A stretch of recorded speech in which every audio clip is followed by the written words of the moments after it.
কিশোরগঞ্জ সদরের বারোতোপা গ্রামে হঠাৎ জমির সব ধান বিবর্ণ হয়ে গেছে।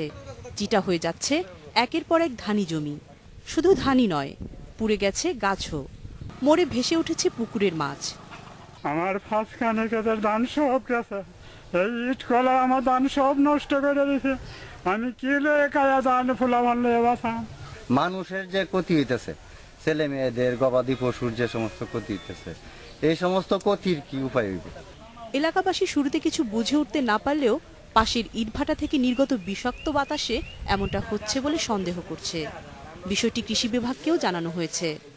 মাত্র 100 গজ দূরে তারা এই ইট কলাটা করছে, তখনই আমরা অনেক বাধা দিছি, অনেক নিষেধ করছি, কিন্তু তারা আমাদের বাধা বিপত্তি উপেক্ষা করে তারা করছে এখানে ইট কলা দিছে।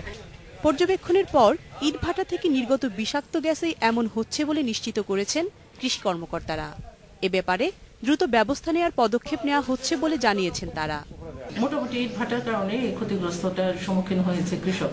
আমি আমার ঊর্ধ্বতন কর্তৃপক্ষকে জানিয়েছি এবং সরেজমিনে তদন্ত হয়ে যে রিপোর্টটা আসবে সেই রিপোর্টটা আমি উপরে পাঠানোর ব্যবস্থা করব। এদিকে এ অবস্থা থেকে পরিত্রাণ ও ক্ষতিপূরণের পাশাপাশি আবাসিক ও কৃষি এলাকা থেকে ইটভাটা সরিয়ে নেওয়ার দাবি জানিয়েছে এলাকাবাসী। Independent news.